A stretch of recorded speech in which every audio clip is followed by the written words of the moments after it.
നീ എന്റെ ജ്യൂസിൽ എന്താ കലക്കിയത്? ഏത് ജ്യൂസ്? ആയിഷ കാണിക്ക്. ഇതാ കാണ്.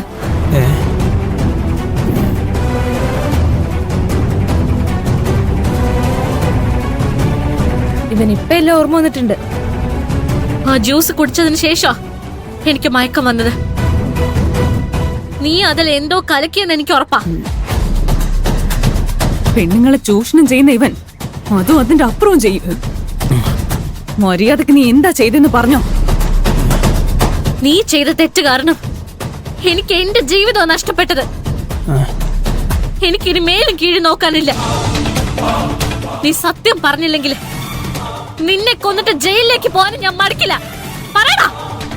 നീ എന്താ പറയുന്നെന്ന് എനിക്ക് മനസ്സിലാവുന്നില്ല. നിന്നോട് ഇങ്ങനെയൊന്നും ചോദിച്ച സത്യം പറയില്ല.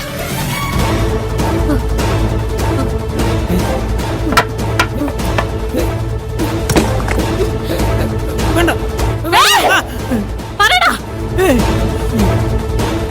ഞാൻ സത്യം പറയാം.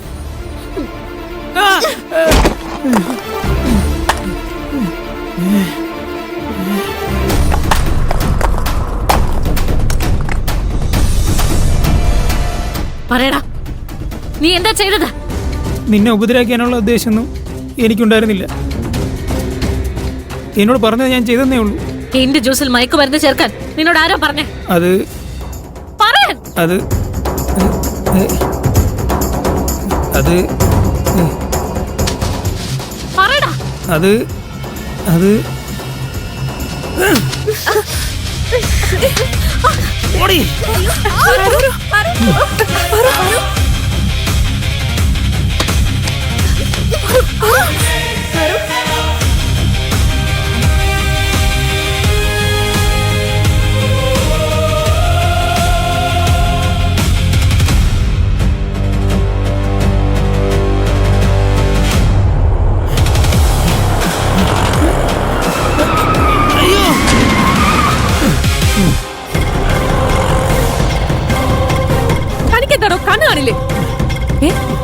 നീയോ? മാഡം, എന്നെ രക്ഷിക്കണം. ആ പാറും കൂട്ടുകാരികളും എന്നെ കൊല്ലാൻ ശ്രമിക്കുക. ഓ, അപ്പൊ ഇവനെ പിടിക്കാനാണ് പാർവതി ധൃതി പിടിച്ച ഹോസ്റ്റലിൽ നിന്ന് ഇറങ്ങിയത്. പാറു, എനിക്ക് കുഴപ്പമൊന്നുമില്ല. അവൻ എവിടെ? അവൻ രക്ഷപ്പെടരുത്. വാ. മാഡം, ഇങ്ങനെ ആലോചിക്കാൻ സമയമില്ല. അവരെന്റെ പുറകെ ഉണ്ട്. എന്നെ എത്രയും പെട്ടെന്ന് ഇവിടുന്ന് കൊണ്ടുപോകണം, പ്ലീസ്. ശരി, നീ വണ്ടി കയറി.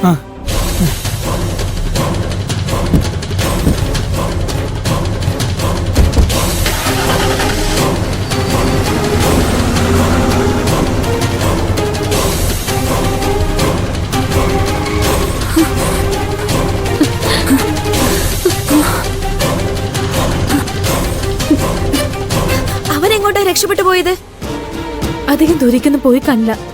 നമുക്ക് 3 വഴിക്ക് അന്വേഷിക്കാം. അവനെ ആര് കാണുകയാണെങ്കിലും ബാക്കിയുള്ളവർ ഫോൺ ചെയ്ത് അറിയിക്കണം. ഒറ്റയ്ക്ക് നേരിടാൻ നോക്കണ്ട. പാറു, നീ ഇവിടെ തന്നെ നിൽക്കേ. അവൻ എങ്ങനെ തിരിച്ചോടുവെന്ന് നീ പിടിച്ചോണം. മീരേ, നീ ആ വഴിക്ക് പോ. സൗന്ദര്യ, നീ ഈ വഴിക്ക് പോ. ഞാൻ ഇതുവഴി പോവാം.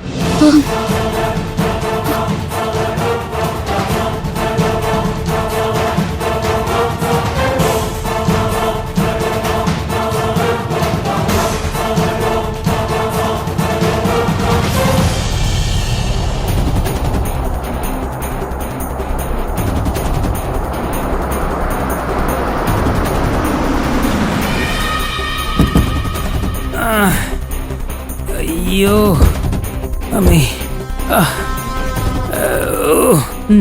ഇനി പറ, നീ എന്തിനാ പാർവതിയുടെ മുമ്പിൽ ചെന്ന് ചാടിക്കൊടുത്തേ? അതിനുമുമ്പ് മാഡം, ഞാൻ ചോദിക്കുന്നതിന് ഉത്തരം പറ.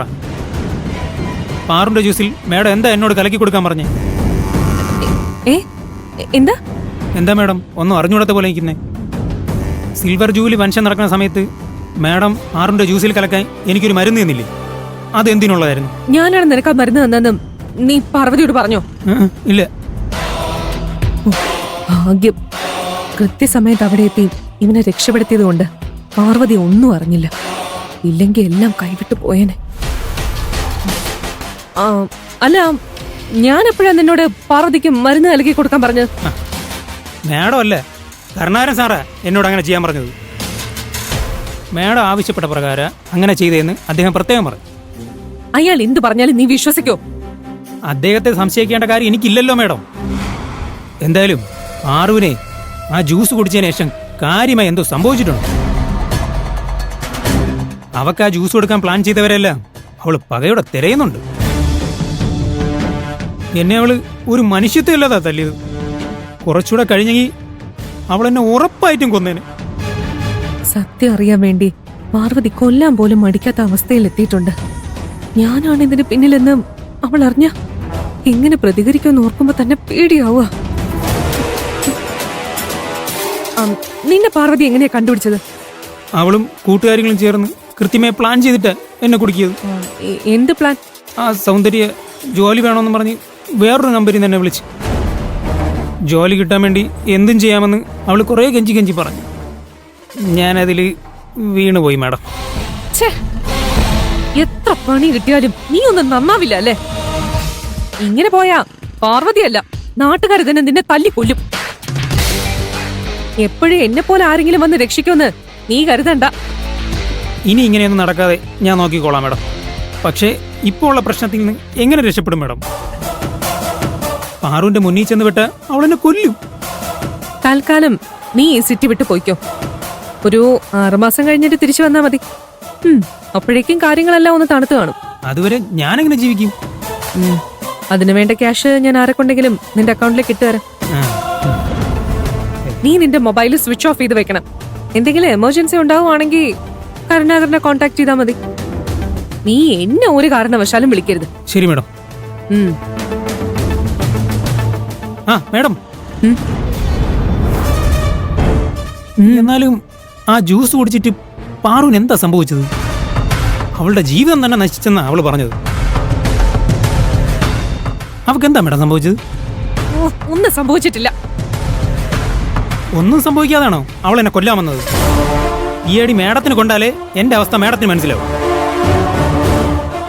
മരണത്തിന്റെ വക്കിൽ നിന്ന് ഞാൻ തിരിച്ചു വന്നത്. എന്താ സംഭവിച്ചെന്ന് സത്യസന്ധമായി പറ മേഡം, പ്ലീസ്. കുറച്ചു നാളായിട്ട് പാർവതിക്ക് തീരെ സുഖമില്ല. ഏത് സമയം ഹോസ്പിറ്റലില്ല. അത് എന്തുകൊണ്ടാണെന്ന് കണ്ടുപിടിക്കാനായിട്ട് ഡോക്ടർമാർക്ക് കഴിയുന്നുമില്ല. അപ്പോഴാണ് സിൽവർ ജൂബിലി ഫംഗ്ഷന്റെ വീഡിയോ അവർ കാണുന്നത്. നീ കൊടുത്ത ജ്യൂസ് കാരണമാണ് അവളുടെ ആരോഗ്യം വഷളായതെന്നാ പാർവതി വിശ്വസിക്കുന്നത്. ഈ വിഷയത്തിലും നിന്റെ ഭാഗത്ത് ഒരു തെറ്റുമില്ലെന്ന് ഞാൻ പാർവതിയെ പറഞ്ഞ് മനസ്സിലാക്കിച്ചോളാം. അതിന് കുറച്ച് സമയം വേണം. അതുവരെ നീ ഈ പരിസരത്ത് വന്നു പോരുത്. Do you understand? മനസ്സിലായി മാഡം. ഞാൻ ബാംഗ്ലൂരിലുള്ള എന്റെ കൂട്ടുകാരന്റെ വീട്ടിൽ താമസിച്ചോളാം. നീ പോയിക്കോ.